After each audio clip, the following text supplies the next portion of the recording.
Le sel donne un goût délicieux à nos chips et à notre pop-corn. Mais ce n'est pas tout. On l'utilise dans des produits ménagers et industriels, dans les cosmétiques, les engrais, le traitement de l'eau et l'asphaltage des routes. Chaque année, environ 300 tonnes de sel sont produites dans le monde entier. Mais il y a un problème. C'est trop de sel pour notre planète. Vous voyez, le sel remonte progressivement à la surface à partir des roches océaniques situées en profondeur. Et ce processus est tout à fait équilibré, ou l'était, autrefois. L'homme est en train de bouleverser cet équilibre. Notre demande ne cesse d'augmenter et nous rejetons trop de sel dans les sols, dans l'air et dans la mer. Et si ce processus se poursuit sans contrôle, nous pourrions être confrontés à une menace existentielle. Oui, c'est vraiment grave. Et une étude récente menée par l'Université du Maryland le confirme.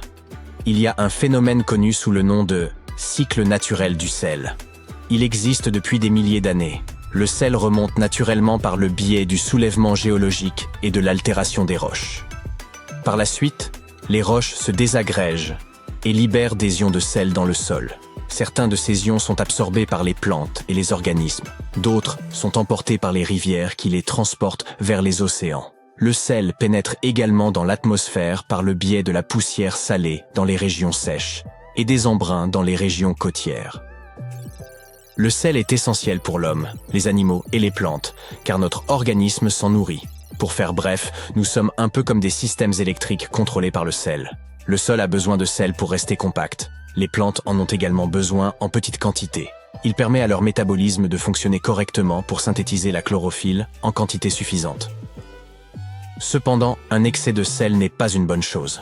De nos jours, l'activité humaine perturbe le cycle naturel du sel, car nous en ramenons à la surface de la planète beaucoup plus rapidement qu'auparavant. C'est la conclusion à laquelle sont parvenus les chercheurs après avoir combiné des données provenant de différentes sources, notamment l'annuaire des minéraux de l'US Geological Survey et les relevés mondiaux de la composition des cours d'eau et des mesures de salinité. Le principal facteur à l'origine de ces changements est l'extraction du sel nécessaire, notamment à l'industrie alimentaire. À cela s'ajoutent les pluies acides, qui accélèrent l'altération des roches. Ces facteurs accélèrent la production de sel à la surface de la planète. À l'heure actuelle, la concentration de sel dans le monde est trop élevée. Le sol, les plantes et les animaux ne sont pas en mesure de le consommer en totalité. Pire encore, certaines espèces essentielles ne peuvent pas survivre avec ce surplus de sel. Leur disparition modifie la biodiversité et pourrait entraîner l'apparition d'espèces invasives, telles que le roseau commun. Il s'agit d'une plante hôte qui envahit les zones côtières. Il y a aussi le zooplancton, une espèce océanique importante pour la régulation des algues, et qui est extrêmement sensible au sel. Si cette espèce commence à décliner, cela risque de perturber les réseaux alimentaires mondiaux. L'excès de sel transforme également les terres agricoles en friches. Des rapports récents ont montré qu'environ 13 millions de kilomètres carrés de terre sont déjà touchés. Il s'agit d'une superficie équivalente à 4 fois la taille de l'Inde. Dans certains pays, d'immenses zones deviennent infertiles à cause de cet excès. De plus, l'excès de sel est mauvais pour la santé.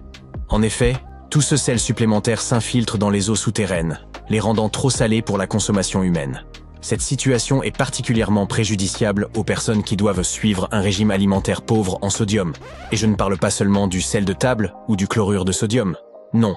D'autres sels à base de calcium et de magnésium s'infiltrent également généralement lors de la production d'engrais et de matériaux de construction. Cela nous donne un affreux cocktail chimique de différents sels provenant de diverses sources. Et les scientifiques ne connaissent pas encore les effets qu'un tel mélange peut avoir sur nous, les humains. Vous vous dites qu'il est peut-être temps de réduire votre consommation de sel? Bien, mais ne le supprimez pas complètement.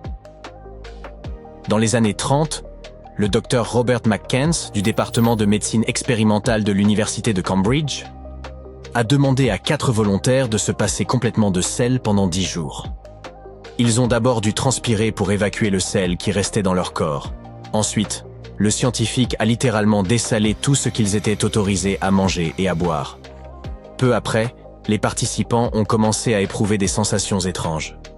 Ils se sont rendus compte qu'il n'y avait plus beaucoup de goût dans ce qu'ils consommaient. La situation s'est aggravée. Ils ont commencé à être fatigués, puis ils ont rapidement été trop épuisés pour se nourrir. Ils ont commencé à présenter des signes d'hyponatrémie, c'est lorsque la concentration de sodium dans le sang est dangereusement basse. Les cellules sanguines grossissent, le sang ne parvenant plus à réguler la quantité d'eau qu'une cellule doit consommer. Si ce problème n'est pas traité, il peut non seulement entraîner des crises d'épilepsie, mais aussi avoir des conséquences beaucoup plus graves. À la fin de la période d'essai, les participants ont reçu des aliments salés. Miraculeusement, en l'espace de quelques minutes, ils ont retrouvé le sens du goût et leur énergie s'est reconstituée. À vrai dire, tout ça est un peu terrifiant. Si c'est ce que représente 10 jours sans sel, imaginez la catastrophe qui se produirait s'il n'y avait plus de sel du tout. Nous ne tiendrions pas longtemps, c'est certain. Et ce serait un drame sans fin non seulement pour nous, mais aussi pour les plantes et les animaux. Car ils ont autant besoin de sel que nous. Si nos océans perdraient soudainement tout leur sel, les algues sous-marines disparaîtraient, ce qui réduirait presque de moitié la photosynthèse sur la planète. Les plantes terrestres suivraient le mouvement. Peu après la disparition du sel, nous serions donc confrontés à un problème de taille. Trop de dioxyde de carbone et pas assez d'oxygène. Notre climat commencerait à fluctuer, avec des températures extrêmement chaudes et froides, et les ouragans deviendraient incroyablement puissants et détruiraient tout sur leur passage. Heureusement, nous avons encore du sel dans nos magasins, et son cycle naturel pourrait redevenir plus ou moins stable. L'humanité connaît et utilise le sel depuis la nuit des temps. On l'utilisait par exemple pour les offrandes et la conservation des momies dans l'Égypte ancienne. C'était un produit de valeur que s'échangeaient les Phéniciens et les autres peuples du pourtour méditerranéen. Dans la Chine ancienne, les gens connaissaient plus de 40 types de sel qu'ils utilisaient à des fins médicinales. Dans l'Europe médiévale, Venise est devenue puissante grâce à son monopole sur le sel. Sa production et son transport ont favorisé l'apparition de nouvelles villes et la construction de routes. Salzbourg, la ville du sel, en Autriche, en est un excellent exemple. Aujourd'hui encore, le sel continue de nous surprendre. Par exemple, des chercheurs de la Rosenstiel School of Marine and Atmospheric Science de l'Université de Miami ont récemment découvert de rares bassins de saumure en eau profonde dans le golfe d'Aqaba. Il s'agit d'une extension septentrionale de la mer Rouge. Ces lacs salés sous-marins pourraient nous révéler le secret de la formation des océans il y a des millions d'années. Ils pourraient également nous donner des indices sur la vie extraterrestre. Les bassins de saumure font partie des environnements les plus extrêmes sur Terre, et pourtant, malgré leur salinité ultra élevée, leur chimie quelque peu exotique et leur absence totale d'oxygène, ils regorgent de vie. Des chercheurs ont même trouvé des molécules bioactives dotées de propriétés potentiellement anticancéreuses dans les microbes des bassins de saumure de la mer Rouge. Ces bassins dépourvus d'oxygène sont situés près de la côte et pourraient contenir des informations sur les tsunamis, les tremblements de terre et les crues soudaines qui ont eu lieu dans le golfe d'Aqaba il y a des milliers d'années. Le sel était même arrivé dans l'espace. Enfin, en quelque sorte. La Lune est comme une comète qui traverse le cosmos. Notre satellite naturel possède une fine queue de matière irradiée que notre planète traverse directement une fois par mois. Or, selon une étude publiée dans la revue JJR Planets, cette queue lunaire serait constituée de millions d'atomes de sodium. Et comme vous le savez déjà, la formule chimique du sel est le chlorure de sodium. Ces atomes sont expulsés du sol lunaire par des météorites, puis poussés à des milliers de kilomètres en aval par le rayonnement solaire. Plusieurs jours par mois, lorsque la nouvelle Lune se trouve entre la Terre et le Soleil, la gravité de notre planète entraîne cette queue de sodium dans un long faisceau qui s'enroule autour de notre atmosphère. La queue elle-même est inoffensive et invisible à l'œil nu. Mais pendant ces quelques jours, les télescopes les plus puissants peuvent en détecter la faible lueur orange dans le ciel. Les scientifiques ont récemment découvert des vestiges comparables à l'Atlantide, près de l'Australie. Autrefois, un continent entier se trouvait là, désormais submergé. Voici son histoire. Il y a environ 70 000 ans, pendant la dernière période glaciaire, une vaste masse terrestre appelée Saül existait dans le sud-ouest de l'océan Pacifique.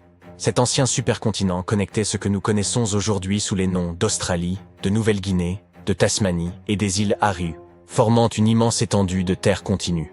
Imaginez des forêts tropicales luxuriantes entourées de majestueuses montagnes. Les plus hautes montagnes de Saül se trouvaient dans les hautes terres de Nouvelle-Guinée. et atteignait des sommets de plus de 3900 mètres.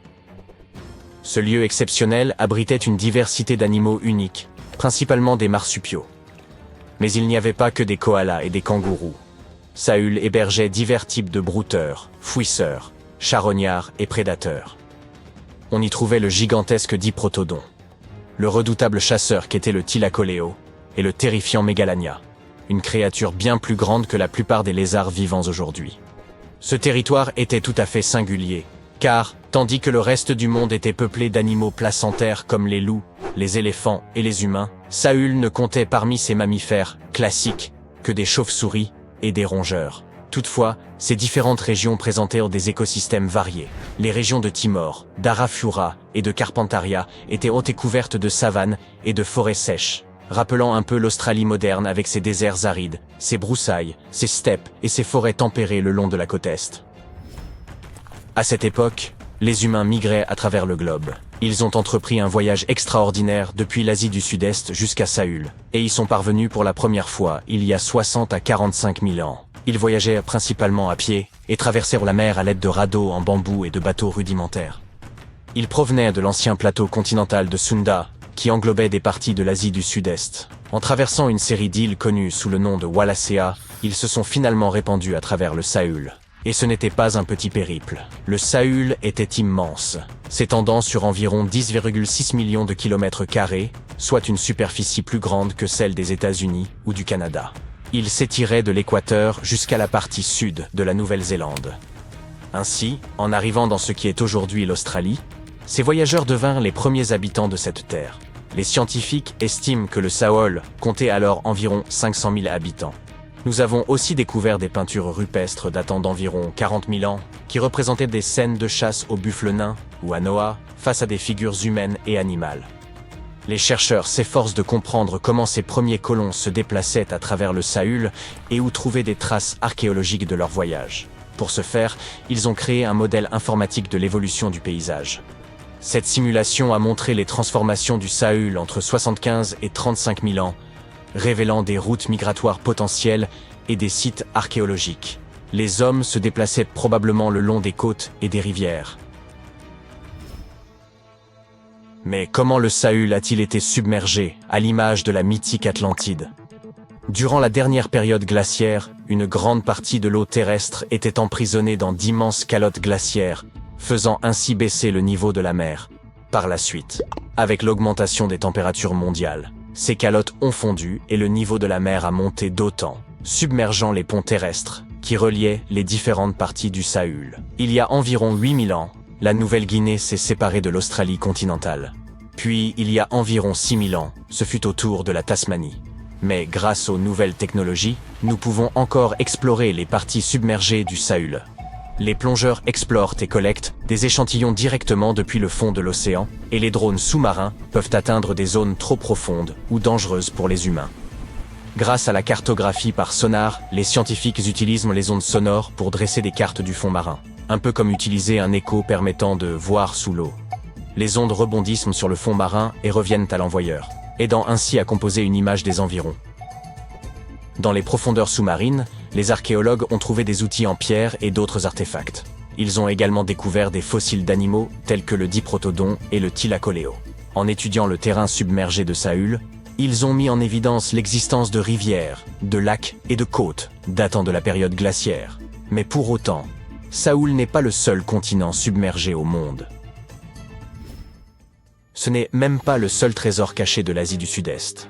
Prenez le Sundaland, une région composée de Sumatra, Java, Bornéo et quelques autres îles. Cet endroit était gigantesque durant l'ère glaciaire, mais aujourd'hui, il est presque entièrement submergé. Presque, mais pas totalement. Les parties émergées grouillent encore de vie. Si vous aimez les oiseaux, visitez donc cet endroit. Il abrite près d'1/5 des espèces d'oiseaux du monde. On peut y apercevoir des oiseaux colorés comme l'aigle de Java et les tourneaux de Bali au sein des forêts luxuriantes. C'est aussi le foyer d'un quart des espèces de poissons de la Terre. Les eaux du Sundaland sont un havre pour la vie marine, même pour les plus exotiques, comme les arowanas asiatiques. C'est aussi une véritable mine d'or en matière de fleurs. C'est là que l'on peut trouver la Rafflesia et le titan arum, les plus grandes fleurs au monde. Cela la rend très similaire au continent de Zélandia. Il s'agit d'une longue et étroite bande de terre, mesurant la moitié de la taille de l'Australie et qui s'est détachée de l'Antarctique il y a environ 100 millions d'années. Tout comme le Sundaland, elle n'est pas entièrement submergée. 7% de sa surface reste au-dessus du niveau de la mer. Ce fragment émergé est ce que nous appelons aujourd'hui la Nouvelle-Zélande, ainsi que l'île Stewart et quelques petites îles. Ces morceaux de Zélandia sont tempérés et luxuriants.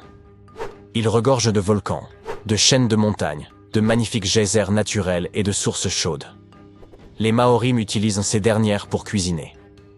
Ils placent du maïs, des œufs et des légumes dans des paniers et les plongent directement dans les sources thermales. Parfois, ils cuisinent également dans un four creusé et rempli de pierres chauffées. Un autre monde perdu est connu sous le nom d'Argoland. Cette mystérieuse masse terrestre faisait autrefois partie de l'Australie, à l'époque des dinosaures, et elle a intrigué les scientifiques pendant des décennies. On soupçonnait son existence car il a laissé une immense étendue sur les fonds marins, la plaine abyssale d'Argo. Il y a environ 155 millions d'années, l'Argoland s'est détaché de l'Australie et a dérivé vers le nord. Puis, lorsqu'il a atteint l'Asie du Sud-Est, il a tout simplement disparu. Les scientifiques n'avaient aucune idée de l'endroit où il avait pu passer. Mais récemment, ils ont finalement retrouvé sa trace. Il se trouve que les parties inférieures du malheureux Argoland ont commencé à sombrer dans la fosse de la sonde, un abîme océanique terriblement profond. La croûte terrestre a coulé dans le manteau, et pendant ce temps, les parties supérieures d'Argoland ont été poussées vers le haut, intégrant des roches plus jeunes à la surface. À cause de cela, Argoland s'est disloqué en plusieurs fragments plus petits. Ces derniers ont formé des parties de Bornéo, Java, Célèbes et d'autres régions. Le reste est profondément enfoui sous l'Indonésie et la Birmanie. Imaginez une masse terrestre colossale de la taille du Groenland, le Grand Adria. Son voyage a débuté il y a environ 240 millions d'années lorsqu'il s'est détaché du supercontinent de Gondwana. Il a commencé à dériver vers le nord et après 100 millions d'années passées dans des mers chaudes, il a soudainement percuté l'Europe avant de se fragmenter. La plupart de ces morceaux ont été entraînés profondément dans le manteau terrestre, mais certains ont été arrachés et sont devenus partie intégrante de chaînes montagneuses comme celle des Alpes. Aujourd'hui, les vestiges du Grand Adria sont dispersés dans plus de 30 pays, de l'Espagne jusqu'à l'Iran. C'est pourquoi ils sont si difficiles à localiser. Les Seychelles faisaient également partie de Gondwana. Et oui, ces îles idylliques reposent sur les vestiges de l'ancien continent. Nous en avons d'ailleurs appris beaucoup grâce à ces fascinants affleurements granitiques.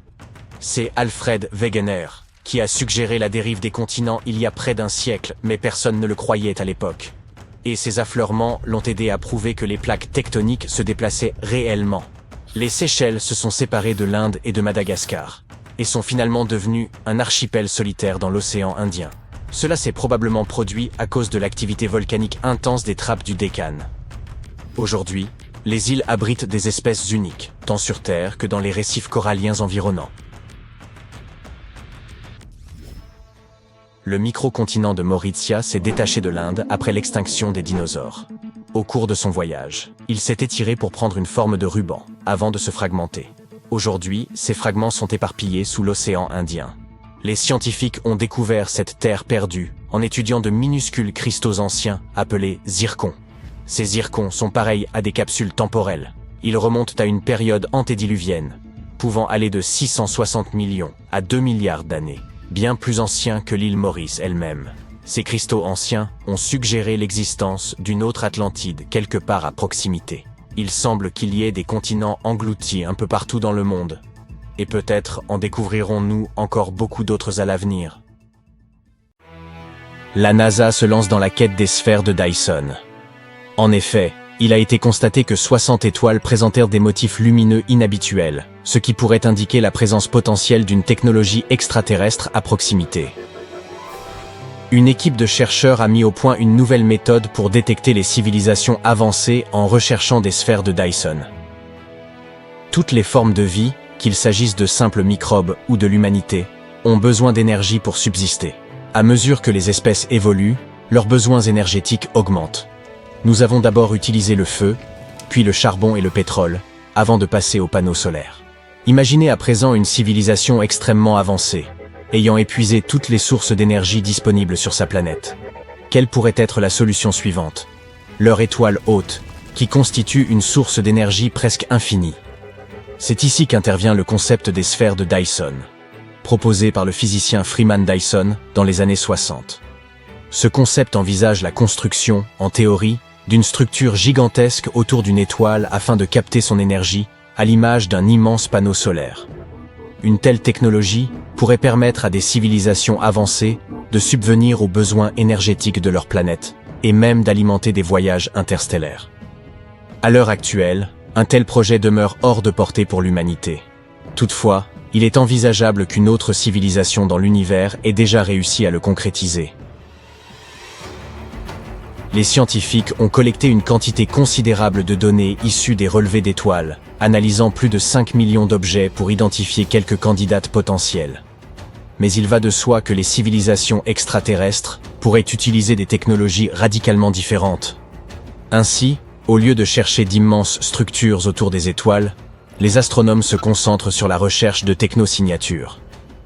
Ces indices sont des phénomènes inhabituels susceptibles de signaler une activité technologique qui ne peut être attribuée à des sources naturelles connues, telles que les galaxies ou les nébuleuses. Par exemple, une structure comme une sphère de Dyson pourrait émettre un rayonnement infrarouge atypique en raison de la chaleur considérable qu'elle dégagerait en absorbant l'énergie d'une étoile. Parmi les millions d'objets étudiés, 368 ont été retenus comme candidats potentiels, et un filtrage plus strict n'a permis d'en conserver que 7 qui pourraient correspondre à des sphères de Dyson. D'ordinaire, de tels scintillements infrarouges inhabituels résultent d'événements violents dans l'espace, tels que des collisions planétaires, qui dispersent de la poussière et des éclats en fusion, tout en produisant des motifs lumineux irréguliers appelés disques de débris. Les chercheurs estiment que ces 7 objets pourraient être des étoiles de type M, connues sous le nom de naines rouges, lesquelles sont plus petites et moins lumineuses que notre Soleil, qui est une naine jaune. Les étoiles de ce type n'ont généralement pas de poussière ou de débris en orbite autour d'elles. Cependant, des analyses supplémentaires, notamment une étude approfondie de la lumière émise, sont nécessaires pour confirmer cette hypothèse. Une autre étude a identifié 53 étoiles présentant un excès de rayonnement infrarouge similaire, qui doivent également être examinées de près. Les scientifiques envisagent d'utiliser des instruments sophistiqués, comme le télescope spatial James Webb, pour analyser en détail l'ensemble de ces candidates. Une candidate particulièrement célèbre est l'étoile de Tabi. Les scientifiques lui ont même attribué un surnom comique, inspiré du sous-titre de l'article qui lui était consacré. Where's the Flux? À vous d'imaginer l'acronyme. Cette étoile est un peu plus chaude et massive que notre Soleil. Elle a retenu l'attention de la NASA en raison de ses variations de luminosité inhabituelles et irrégulières. En effet, au lieu de briller de manière stable, elle semble clignoter, à l'image d'une lampe torche qu'on allumerait et éteindrait tour à tour.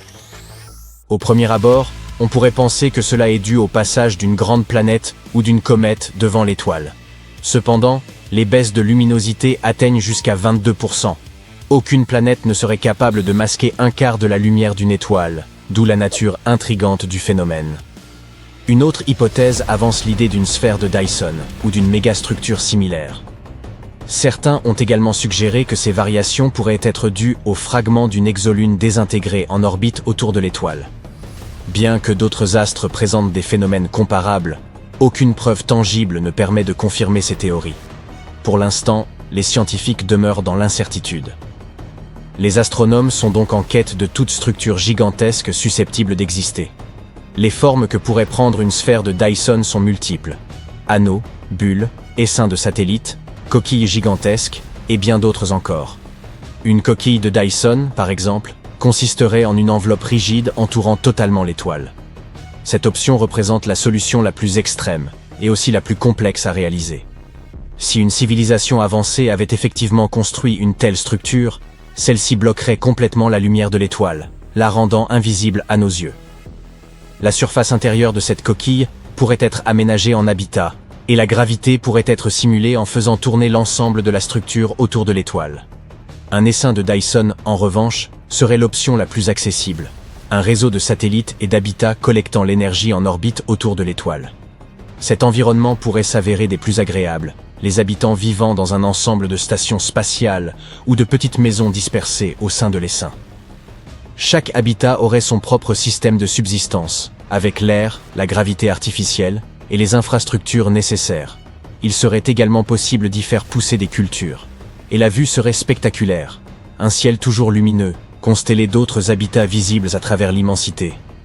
Avec l'énergie presque illimitée d'une étoile à disposition, nous pourrions accélérer notre développement, produire d'immenses quantités de matériaux et même terraformer des planètes du système stellaire. Mais la construction et l'entretien d'une sphère de Dyson nécessiteraient des technologies de pointe en robotique et des ressources financières colossales. Un tel projet demanderait des siècles, voire des millénaires, avant d'être concrétisé. Les mégastructures ne sont pas les seules pistes explorées par les scientifiques dans leur quête de vie extraterrestre. Les planètes sont également scrutées avec attention. Pour être considérées comme des habitats potentiels, les planètes doivent présenter certaines caractéristiques. Il faut notamment la présence d'eau liquide, ainsi qu'une source d'énergie capable de déclencher les réactions nécessaires à la formation des éléments constitutifs de la vie. Il s'avère que ces conditions ne sont pas particulièrement rares. Nos recherches suggèrent qu'il pourrait y avoir plus de 60 milliards de planètes potentiellement habitables rien qu'au sein de la Voie lactée. Toutefois, nous ne sommes pas en mesure de les observer directement ni d'y envoyer de mission. Il nous faut donc recourir à des stratagèmes, comme détecter la présence d'eau et de certains gaz propices à la vie dans leur atmosphère. Récemment, le télescope spatial James Webb a détecté des indices pouvant suggérer la présence de vie sur une planète nommée K2-18b, relativement proche, à environ 120 années-lumière de la Terre. Cette planète est 9 fois plus grande que la nôtre et possède des nuages d'eau liquide, bien que son atmosphère soit différente, avec des gaz tels que le méthane, le dioxyde de carbone et le sulfure de diméthyle. Une forme de vie nécessitant de l'oxygène aurait du mal à y prospérer, mais sur Terre, ce sulfure est principalement produit par des organismes vivants comme le phytoplancton. Les scientifiques ont également découvert que des planètes aux orbites inhabituelles et ondulantes pourraient révéler la présence de civilisations extraterrestres avancées. Dans notre système solaire, chaque planète suit son propre chemin orbital, mais l'univers réserve bien des surprises. Selon les modèles, il pourrait exister des planètes partageant la même orbite, à condition qu'elles soient disposées de manière uniforme autour de l'étoile, ce qui limiterait leur influence gravitationnelle mutuelle. Il y a aussi ce qu'on appelle la configuration en fer à cheval, où les planètes accélèrent et ralentissent les unes par rapport aux autres, adoptant des trajectoires sinueuses. Ces systèmes en fer à cheval pourraient accueillir jusqu'à 24 planètes. Cependant, ce type de configuration, bien que théoriquement possible, reste très improbable sans une forme d'intervention. Normalement, la gravité déstabiliserait de tels systèmes en un rien de temps. Ainsi, la découverte d'un système stellaire où 24 planètes partagent la même orbite pourrait suggérer l'implication d'une civilisation avancée. Il se pourrait aussi que des civilisations extraterrestres tentent de nous contacter directement. La recherche d'intelligence extraterrestre a débuté dans les années 60, quand l'astronome Frank Drake a commencé à capter des signaux radio en provenance de l'espace. Aujourd'hui, cette quête continue. Les astronomes restent à l'écoute des radiations parasites, ces ondes radio émises accidentellement dans l'espace par des activités courantes. Récemment, des ondes radio ont été détectées en provenance de Iguazu Ceti-b, une planète située à seulement 12 années-lumière. Cela laisse supposer l'existence d'un champ magnétique essentiel pour protéger la vie des radiations solaires. Cependant, Iguazu Ceti-b est probablement trop proche de son étoile pour être habitable. Il existe de nombreux endroits d'où un tel signal pourrait provenir. En effet, il y a 1 millier de systèmes stellaires dans notre galaxie, depuis lesquels il est possible de nous observer. Toutes ces étoiles bénéficient d'une vue privilégiée sur la Terre, lorsqu'elles passent devant le Soleil, facilitant la détection de notre planète par d'éventuels astronomes extraterrestres. Ainsi, plus d'1 millier de systèmes stellaires pourraient être en train de nous observer à cet instant. Si nous les étudions attentivement, nous pourrions peut-être un jour trouver des preuves d'une vie intelligente qui nous observe en retour. Ah, l'été. Plage, bronzage parfait, et ces cigales bourdonnant si fort que vous pouvez à peine vous entendre penser. C'est probablement la seule période où nous pensons à elles, mais les choses seront différentes en 2024. Des millions, voire des milliards de cigales attendent silencieusement sous la surface du continent américain le jour parfait pour émerger. Une véritable apocalypse de cigales se prépare. Et la dernière fois que nous avons fait face à une telle situation, c'était en 1803. Les cigales existent depuis environ 5 millions d'années et on en compte plus de 3000 espèces dans le monde. Dans l'est des États-Unis, on distingue essentiellement deux types. D'abord, les cigales annuelles, celles que vous entendez probablement en été.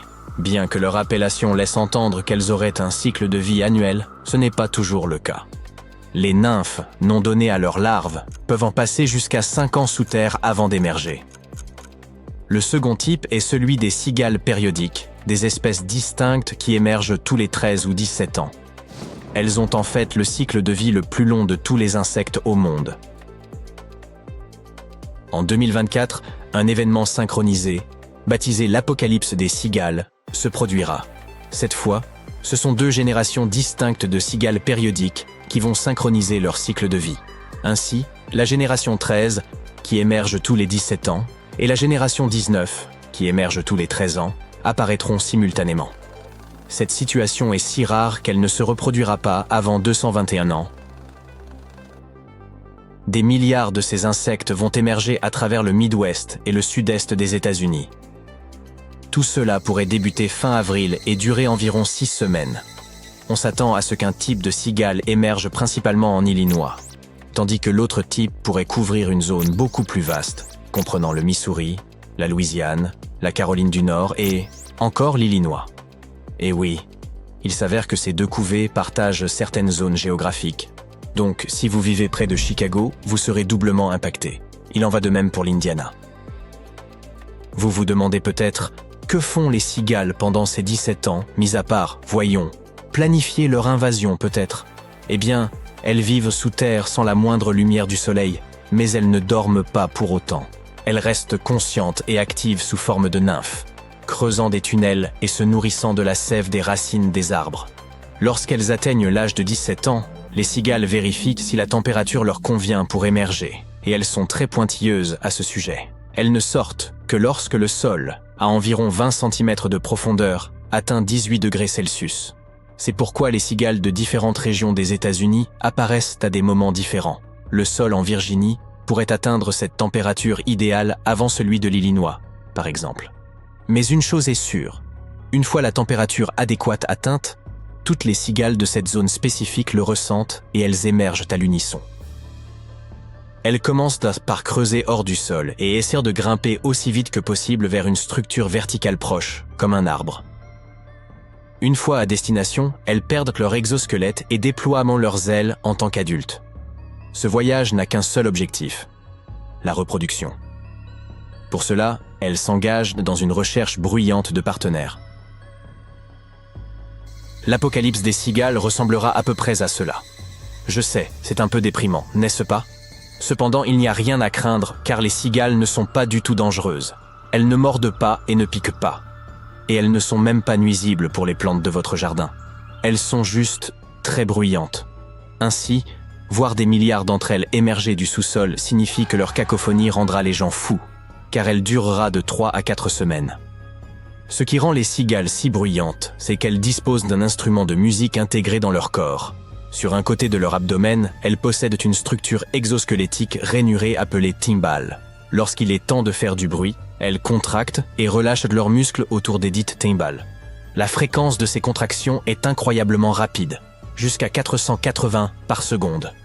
C'est si rapide que l'ouïe humaine ne perçoit cela que comme un son continu. En utilisant leurs timbales, les cigales produisent des sons de cliquetis, de claquements ou de grésillements. Leur bourdonnement aigu, ou chant de parade nuptiale, peut atteindre jusqu'à 100 décibels. C'est un peu comme écouter une moto ou un marteau-piqueur qui ne s'arrête jamais, ou du moins pas avant la fin de leur cycle de vie. Les experts conseillent aux personnes ayant l'ouïe sensible de s'éloigner de certaines régions pour réduire leur exposition au bruit. En d'autres termes, évitez de vous approcher des cigales. Une conséquence répugnante de cet apocalypse des cigales est que les gens devront probablement balayer une immense quantité de carcasses d'insectes, éparpillées un peu partout, ainsi qu'une multitude d'exosquelettes recouvrant les arbres et les buissons. De plus, lorsque la brève vie d'une cigale adulte touche à sa fin, elles ont tendance à tomber au sol, recroquevillées sur le dos, après quoi, elles demeurent complètement immobiles, mis à part quelques petits soubresauts. Cela peut être assez perturbant. Si l'idée d'un tapis d'exosquelettes croustillant vous dégoûte, sachez que tout le monde ne partage pas votre avis. En fait, certains groupes sont tellement fascinés par ces insectes qu'ils planifient même leurs vacances pour observer de plus près ce phénomène rare. Il existe également une application appelée Cicada Safari, qui cartographie la distribution des insectes, en permettant aux gens de partager des photos et de signaler leurs observations de cigales. Ce n'est pas qu'un simple passe-temps.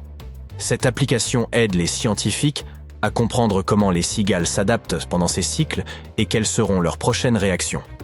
En plus des passionnés d'insectes, et des cigales elles-mêmes, bien entendu, la nature se réjouit également de cet événement de double couvée. Lorsque ces insectes apparaissent à la surface, ils fournissent non seulement de la nourriture aux prédateurs comme les oiseaux, mais jouent aussi un rôle vital en aérant le sol et en aidant les racines des arbres à obtenir de l'oxygène. Que se passe-t-il après leur émergence? Prenons ces deux cigales comme exemple. Le mâle chante et la femelle adore son chant langoureux. Ils tombent amoureux à leur manière et pondent des œufs dans des trous dans un arbre. Ils continuent de faire cela pendant quelques semaines, jusqu'à ce que la femelle ait pondu environ 600 œufs. Après cela, leur travail est terminé. C'est un peu comme la fin tragique de l'histoire de Roméo et Juliette. Tous deux y laissent la vie. Et c'est pourquoi l'apocalypse des cigales se termine avec un tas de carcasses par terre. Parlons maintenant de leur progéniture. 6 semaines plus tard, les œufs s'éclosent et les bébés cigales tombent au sol. Ils perpétuent la tradition des cigales en s'enfouissant, tout comme leurs parents l'avaient fait en leur temps. Ces nymphes particulières resteront sous terre pendant les 13 ou 17 prochaines années, jusqu'à ce qu'elles ressortent à nouveau. Vous aurez peut-être remarqué que je dis toujours 13 ans et 17 ans, sans ajouter d'approximation comme environ ou à peu près. C'est parce que leur cycle est presque aussi précis qu'une horloge. Il est assez difficile d'expliquer comment les cigales savent exactement combien d'années se sont écoulées, mais de nombreux scientifiques supposent que les cigales périodiques possèdent une sorte d'horloge moléculaire interne. Vous savez comment les arbres traversent leur cycle saisonnier, n'est-ce pas? Au cours de ces cycles, la composition de leur sève change et les nymphes de cigales, sous terre, se nourrissent de cette sève. Ainsi, cela pourrait être la manière dont leur environnement leur signale le passage du temps. Lorsque les arbres ont terminé leur cycle saisonnier pour la 17e fois, les cigales obtiennent l'indice final. Il est temps de sortir. Mais bien que ce soit une hypothèse intéressante, aucune théorie n'a encore été prouvée. En attendant une explication scientifique claire, vous pouvez vous préparer à l'apocalypse des cigales en vous équipant de casques à réduction de bruit, de bouchons d'oreilles ou de machines à bruit blanc. Si leur aspect vous dégoûte et que vous envisagez de partir à l'autre bout du monde, ne vous inquiétez pas. Ce sera la première et dernière fois que vous y serez contraint, car le prochain événement de double génération ne se produira qu'en 2245. L'Inde pourrait bien se scinder horizontalement en 2 parties alors qu'elle entre en collision avec l'Eurasie. Le mouvement de la plaque indienne, qui inclut la majeure partie de l'Asie du Sud contemporaine, fait croître l'Himalaya. Ce processus a commencé il y a environ 60 millions d'années, lorsque la plaque a d'abord heurté l'Eurasie. Des chercheurs de l'université d'Utrecht, aux Pays-Bas, ont eu recours à une simulation générée par l'intelligence artificielle pour voir à quoi ressemblerait cette région un jour. Le modèle informatique a montré que le sous-continent indien fusionnerait avec la corne de l'Afrique d'ici environ 200 millions d'années. Les villes actuelles de Bombay en Inde et de Mogadiscio en Somalie deviendront de proches voisines. Elles seront situées le long de la chaîne de montagnes nouvellement formée que les scientifiques ont provisoirement baptisée Somalaya. De l'autre côté de cette formation géologique, Madagascar finira connecté à Sumatra, tandis que Kolkata et l'île Maurice occuperont la même région. Le Sri Lanka cessera d'exister en tant que tel car il fera partie intégrante du sous-continent indien. Plus au nord, les scientifiques prédisent que l'altitude de l'Himalaya devrait augmenter dans un futur proche. Alors que la plaque indienne continue de se déplacer vers le nord, le paysage environnant connaîtra des changements majeurs. La faille actuelle dérivera plus au sud. Des dizaines de milliers d'années dans le futur, il se pourrait qu'il n'y ait plus de Népal. La chaîne de l'Himalaya se sera étendue latéralement pour engloutir complètement ce pays montagneux. Et il pourrait y avoir beaucoup plus de tremblements de terre dans cette partie du monde, en raison d'un tel mouvement. La plupart des chercheurs s'accordent à dire que la vitesse à laquelle l'Inde se déplace vers le nord dans la plaque eurasienne est d'à peine 2 mm chaque année. Certains pensent que cela se produit en raison de la flottabilité de la plaque. Elle empêcherait la plaque indienne de s'enfoncer dans le manteau, ce qui donnerait au Tibet sa topographie surélevée. D'autres chercheurs croient que la structure fléchit sous cette pression. Le processus ressemble à ce qui se passe avec une feuille de papier lorsque vous la poussez horizontalement contre un mur. Plus vous appliquez de pression contre son bord, plus la feuille commence à s'élever au milieu. Dans le monde réel, cette élévation serait le plateau tibétain.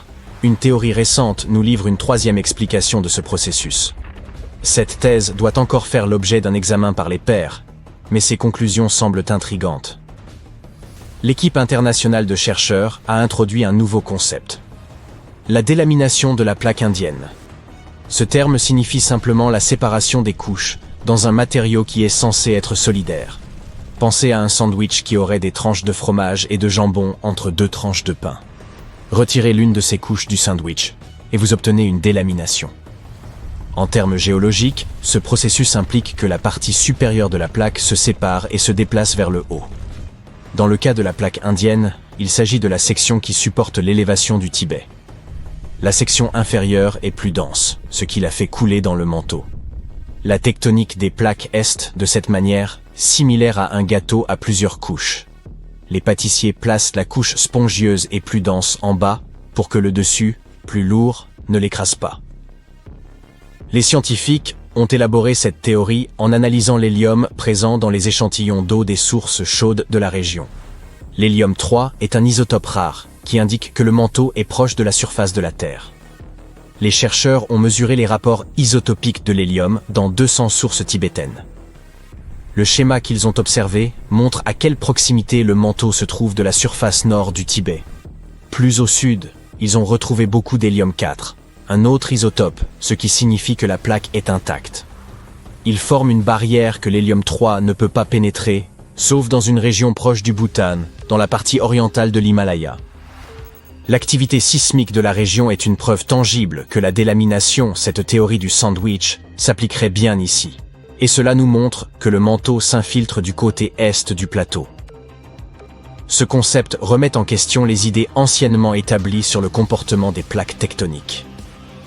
Les chercheurs à l'origine de cette étude soupçonnent que la forme unique de la plaque indienne contribue à ce processus de délamination. Elle est la plus épaisse à son point, le plus au nord et la plus mince à l'est et à l'ouest. Si tout cela est avéré, cela signifiera que les collisions continentales sont d'une nature plus dynamique et complexe que ce que les géologues pensaient auparavant. Les scientifiques n'ont pas encore suffisamment de preuves concrètes pour prouver l'exactitude de la nouvelle théorie, juste quelques indices. Forer à des profondeurs de plus de 100 km est pour l'heure mécaniquement impossible. De telles excavations sont nécessaires pour être à 100% certain qu'un tel processus de délamination est en cours. Avec la technologie adéquate, nous serions en mesure de mieux comprendre les risques associés aux tremblements de terre dans la région Asie-Pacifique. C'est l'emplacement de la fameuse ceinture de feu, où 75% des volcans de la planète se situent. 9 tremblements de terre sur 10 ont lieu ici. La plaque tectonique indo-australienne et du Capricorne, située sous l'océan Indien, est tout aussi importante pour comprendre les mystères tectoniques de la Terre. Le terme que les géophysiciens emploient pour de telles zones est la limite de plaques naissantes. Ce sont des endroits où les plaques tectoniques commencent tout juste à se séparer ou à pousser l'une contre l'autre. Elles représentent le stade initial d'une limite de plaques à part entière. Une telle transformation géologique se déroule à un rythme d'à peine plus d'1 millimètre chaque année. C'est à peu près aussi long que la largeur d'un brin de spaghetti. Cela ne devrait pas trop nous inquiéter de notre point de vue actuel. La plaque de l'Inde, de l'Australie et du Capricorne est destinée à se fendre en deux au cours des prochaines dizaines de millions d'années. Des chercheurs français ont étudié les relevés de 2 tremblements de terre qui s'étaient produits en 2012 et en ont conclu qu'il devait se trouver une frontière naissante à cet endroit. Les tremblements de terre se produisent normalement dans les zones où 2 plaques tectoniques ou plus se rencontrent. Mais les secousses de l'océan Indien se sont produites au beau milieu de la plaque. Les scientifiques ont balayé les fonds marins au sonar afin de les cartographier et de comprendre ce qui se passait réellement là-bas. Après un examen approfondi de la zone marine du bassin de Wharton, au large des côtes d'Australie occidentale, les chercheurs ont découvert un réseau complexe de 62 bassins en pull apart le long d'une zone de fracture. Ces données scientifiques soutenaient l'idée que la plaque tectonique se brisait lentement mais sûrement. C'est une autre preuve que la couche externe de notre planète est dynamique et non statique. Dans certains cas, vous n'avez pas besoin d'être un grand savant pour remarquer ces puissantes forces souterraines. D'énormes crevasses ont émergé pratiquement du jour au lendemain en raison de fortes pluies dans une région rurale et sismiquement active du Kenya. D'abord en 2018, puis à nouveau en 2023. La population locale a baptisé la plus grande d'entre elles, le Grand Canyon. Ces événements n'étaient pas des incidents ponctuels, mais des signaux provenant de l'ensemble des failles d'Afrique de l'Est, dont la vallée du Grand Rift fait partie. Cet immense phénomène géologique, s'étendant de la Jordanie jusqu'au Mozambique, nous montre la division progressive du continent africain en deux sous-continents. Vous pouvez trouver de tels rifts partout dans le monde, démontrant la manière dont les mouvements des plaques tectoniques modifient notre planète. Le rift est-africain expose les dynamiques sous-jacentes des plaques nubiennes et somaliennes. La plaque nubienne supporte la majeure partie du continent et la plaque somalienne, plus petite, est le berceau de la Corne de l'Afrique. Les deux s'éloignent progressivement l'une de l'autre, ce qui provoque la formation de crevasses à l'intérieur de la vallée du Grand Rift.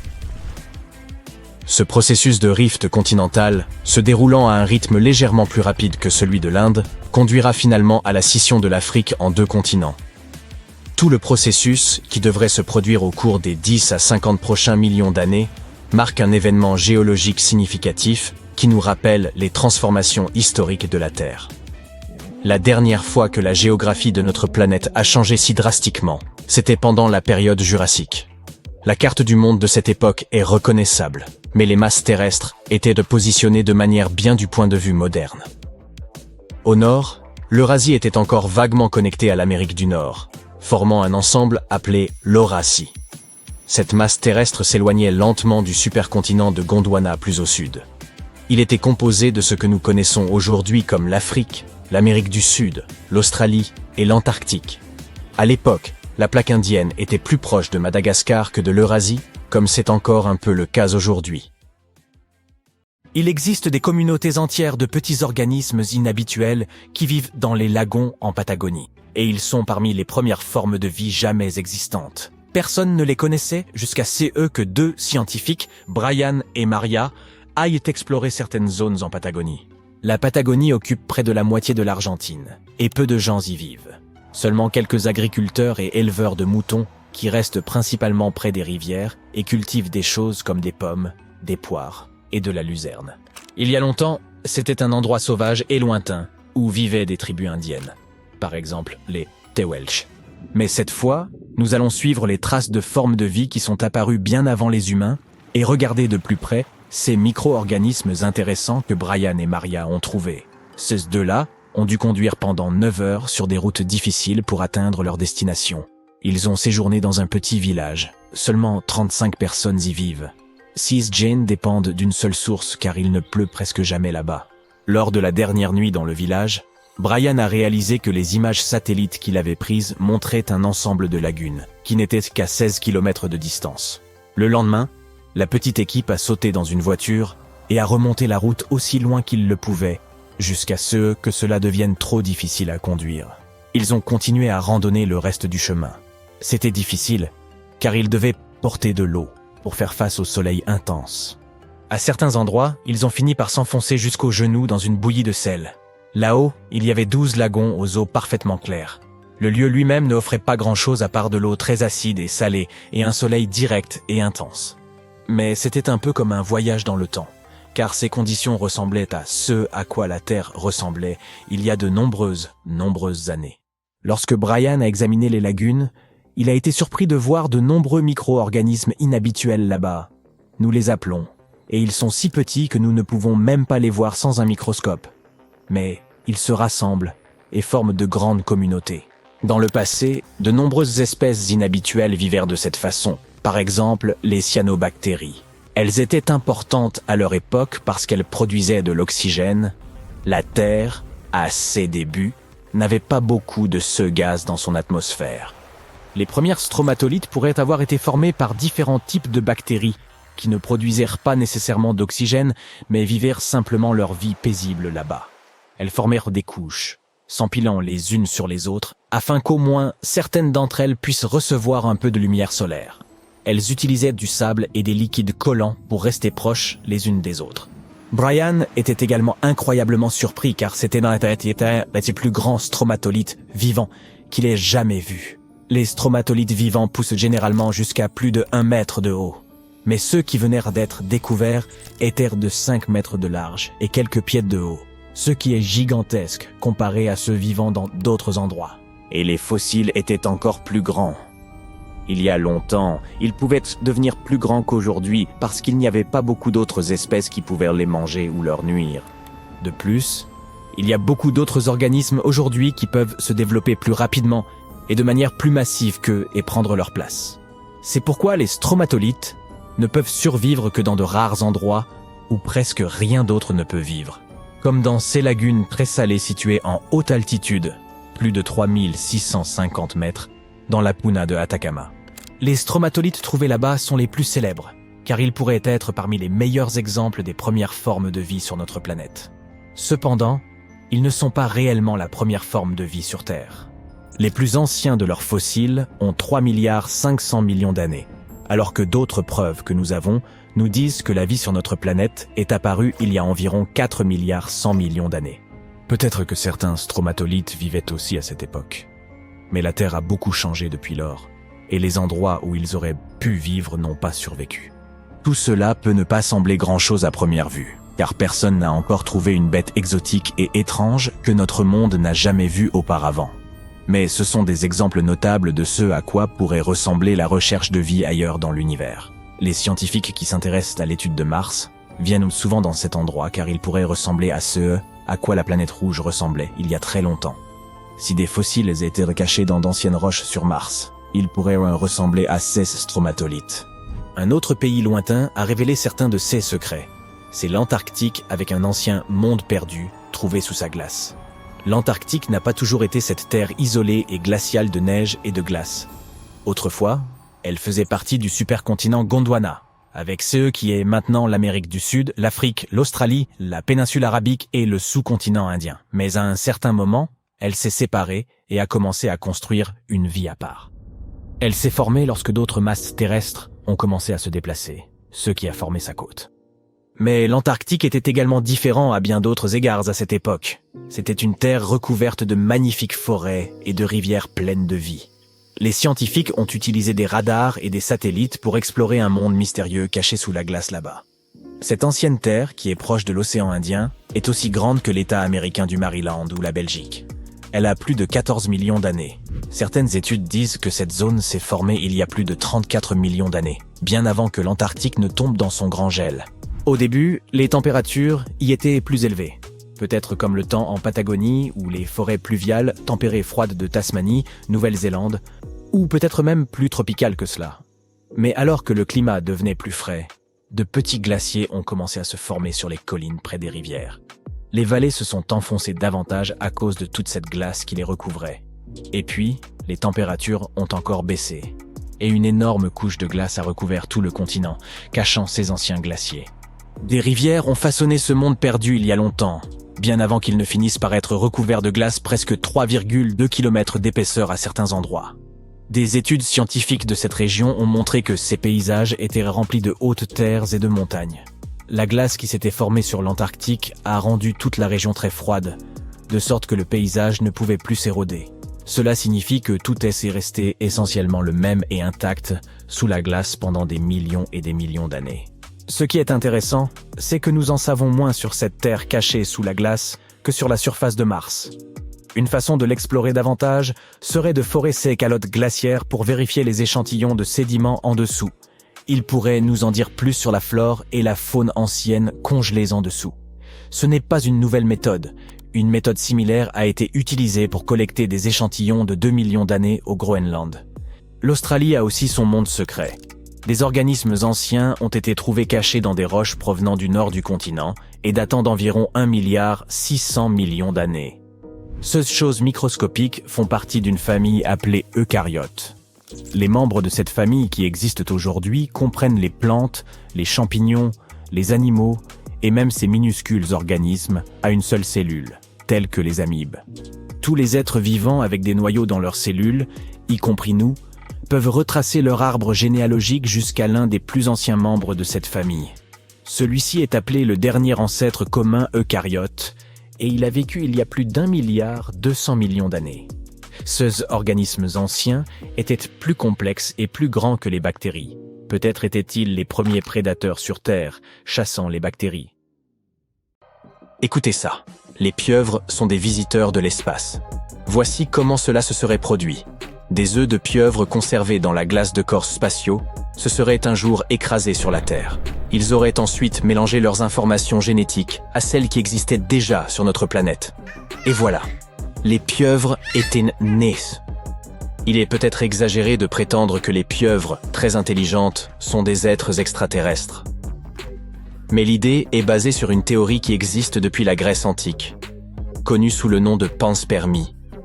La panspermie est une hypothèse selon laquelle la vie existe partout dans l'univers, et pas seulement sur les planètes. Ainsi, la poussière spatiale, les astéroïdes et même les engins spatiaux transportent tous un peu de vie à leur surface. Et en traversant la galaxie, ils disséminent la vie. Ce courant de pensée a fait polémique, car il va à l'encontre de l'idée que toute la vie est née ici même, sur notre planète. Mais si cette nouvelle théorie de la pieuvre est intéressante, elle n'apporte pas grand-chose à la recherche de la vie sur d'autres planètes. Elle est trop hypothétique. Les pieuvres sont en fait incroyablement anciennes. Le plus ancien fossile connu appartient à un animal qui vivait il y a près de 300 millions d'années. Précisons que c'était avant que nos amis les dinosaures ne parcourent la Terre. Et ce n'est pas tout. Les bras des pieuvres ont chacun leur cerveau. En effet, les 2/3 de leurs neurones se trouvent dans leurs bras et non dans leur tête. Cela signifie que leurs bras peuvent résoudre le problème de l'ouverture d'un coquillage pendant que leur propriétaire s'occupe d'autre chose. Du multitâche niveau ninja. Par ailleurs, comme les chimpanzés et les dauphins, les pieuvres sont capables de manœuvrer des outils, par exemple en ramassant de vieux coquillages et en les utilisant comme abri. Bien sûr, les humains sont les animaux les plus intelligents. C'est en tout cas leur avis. Mais n'accordons pas suffisamment de crédit aux cochons. Les cochons sont super intelligents. Ils peuvent de même jouer à des jeux vidéo. Non, pas à Minecraft. Dans le cadre d'une étude universitaire, des scientifiques ont demandé à 4 cochons de jouer avec un joystick. Ils devaient le manipuler de manière à ce qu'une balle en mouvement atteigne un mur. Et alors on leur donnait une friandise. Les cochons ont très bien réussi le test à la surprise des scientifiques. Les pigeons ont également réussi un test impressionnant. On les a entraînés à différencier un tableau de Picasso d'un tableau de Monet, ce qui ne leur a pas posé de problème. Ils ont ensuite été capables d'appliquer ces connaissances en identifiant des œuvres d'art qu'ils n'avaient jamais vues auparavant, ce qui signifie qu'ils comprenaient réellement la différence entre chaque peintre, et dire qu'on les considère toujours comme des parasites. Si l'on plaçait les kangourous dans un concours de l'aptitude la plus étonnante chez un animal, c'est eux qui gagneraient. Principalement parce qu'ils enfreignent la règle des 4 pattes. Une espèce particulière de kangourou, le kangourou roux, utilise sa queue pour se propulser vers l'avant. Il possède bien 4 membres, mais en pratique, il en utilise 5. Les kangourous utilisent naturellement leur queue comme un 5e membre, car elle est constituée de vertèbres articulées et de muscles. Bien sûr, il fallait que ce soit un animal australien. Blague à part, l'Australie abrite une variété d'animaux uniques, comme le serpent le plus venimeux du monde. Ce reptile pas si mignon est connu sous le nom de taipan du désert, et son venin suffirait à tuer une centaine d'adultes. Toujours dans le domaine des animaux dangereux, le continent abrite également l'une des araignées les plus venimeuses au monde, l'araignée à toile entonnoir. On la trouve non loin du centre-ville de Sydney. Aïe. La petite sirène nous a peut-être montré qu'il fait bon vivre sous la mer, mais elle n'a rien dit des mœurs bizarres de la baudroie. Les baudroies sont des poissons dotés d'un énorme nez en forme de fouet relié à la partie frontale de leur corps. On dirait qu'ils portent toujours une lanterne devant eux, sauf que la lumière de cette petite lanterne est une bioluminescence. Et c'est loin d'être romantique, car les baudroies s'en servent pour attirer des poissons plus petits et en faire leur repas. C'est en 1999 que des scientifiques ont découvert que ces petits êtres passèrent la majeure partie de leur vie la tête en bas. Ils n'avaient jamais rien vu de tel. Ils planaient au-dessus du fond de l'océan Pacifique, à une profondeur d'environ 5000 mètres, là où il n'y a presque pas de lumière. Ils font cela parce que, comme ils vivent près du fond de l'océan, leur lanterne intégrée éclaire le sol quand ils cherchent de la nourriture. Ils sont peut-être bizarres, mais plutôt futés. Récemment, des scientifiques ont découvert une espèce animale qui n'a ni cerveau ni tête, et qui est pourtant très intelligente. On l'appelle l'ophure. Cette créature à 5 bras est un véritable paquet de nerfs. Lors d'une expérience, des chercheurs réduisirent la lumière au moment de nourrir des ophures avec leurs friandises préférées, de délicieuses crevettes. Après 10 mois de conditionnement, ces créatures sortirent de leur cachette dès que les scientifiques éteignaient la lumière dans la pièce. Elles espéraient déguster un bon repas. Nous ne devrions pas juger un cerveau à sa taille, ou, en l'occurrence, à son absence. Il existe un phénomène connu sous le nom de comportement du chat orange. Et apparemment, il ne s'agit pas d'un simple mème. Jusqu'à présent, les scientifiques ont pu comprendre que la couleur du pelage est liée au sexe du félin. Et comme l'orange est un chromosome X, les chats oranges sont généralement des mâles. Comme Garfield. Le comportement du chat orange décrit les chats roux comme des agents du chaos. Là encore, c'est un peu comme Garfield. Mais aucune étude concluante n'a été menée pour savoir si ces deux choses sont réellement liées. En termes de vision, les crevettes mantes ont probablement la vision la plus psychédélique de tous les animaux. Ces créatures à drôle d'allure possèdent 16 variétés de photorécepteurs, dont 5 sont réservés au spectre ultraviolet ou UV. Les rayons ultraviolets sont des longueurs d'onde très courtes, invisibles pour l'homme. Ce que la science ne comprend toujours pas, c'est comment ces crevettes mantes perçoivent le monde qui les entoure. Certes, elles peuvent percevoir un grand nombre de couleurs, mais elles ne peuvent pas nécessairement distinguer toutes ces couleurs entre elles. Il se peut qu'elles voient simplement un grand nombre de couleurs très vives et très floues, mais nous n'avons pas encore trouvé le moyen de le vérifier. Dire que les paresseux sont mignons est un euphémisme. Ce sont peut-être les animaux les plus sympathiques de la jungle, mais ce n'est pas tout. Si vous regardez bien leur pelage, vous remarquerez des touches de vert. Ces reflets verts sont en fait de minuscules algues. Elles permettent à ces animaux de mieux se camoufler dans la jungle, mais elles les nourrissent également. Les petites fissures présentes dans la fourrure des paresseux sont un environnement parfait pour ces algues, et les scientifiques ont découvert des espèces d'algues qui n'existent nulle part ailleurs.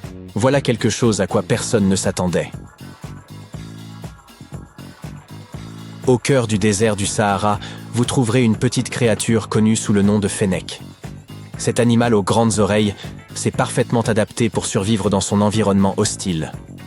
Ses oreilles l'aident à dissiper la chaleur insupportable du désert et à chasser des proies souterraines. Regardez ce beau gosse. Contrairement à ce que son nom pourrait laisser penser, le panda roux est plus proche du raton laveur que du panda géant. Vous trouverez un grand nombre de ces créatures de la taille d'un chat dans la région de l'Himalaya. Ils sautent d'arbre en arbre et se blottissent les uns contre les autres pour se réchauffer dans ce climat très rigoureux. Ils sont doux et amicaux comme leurs cousins les pandas, et ils adorent le bambou. Et puis, il y a les abeilles. Comparé à celui des humains, le cerveau des abeilles est de la taille d'une tête d'épingle. Pourtant, elles sont capables de choses étonnantes. Supposons qu'une abeille manque d'énergie après un long vol. Cette abeille a désespérément besoin d'une goutte de miel. Mais, astucieuse comme elle est, elle n'a pas besoin de retourner à la ruche. Elle peut demander cette goutte à l'une de ses compagnes et continuer à voler. Ce type de système décentralisé leur permet de construire des sociétés très efficaces. Une société dans laquelle les abeilles n'ont pas besoin de faire la queue devant les alvéoles, par exemple. Eh oui,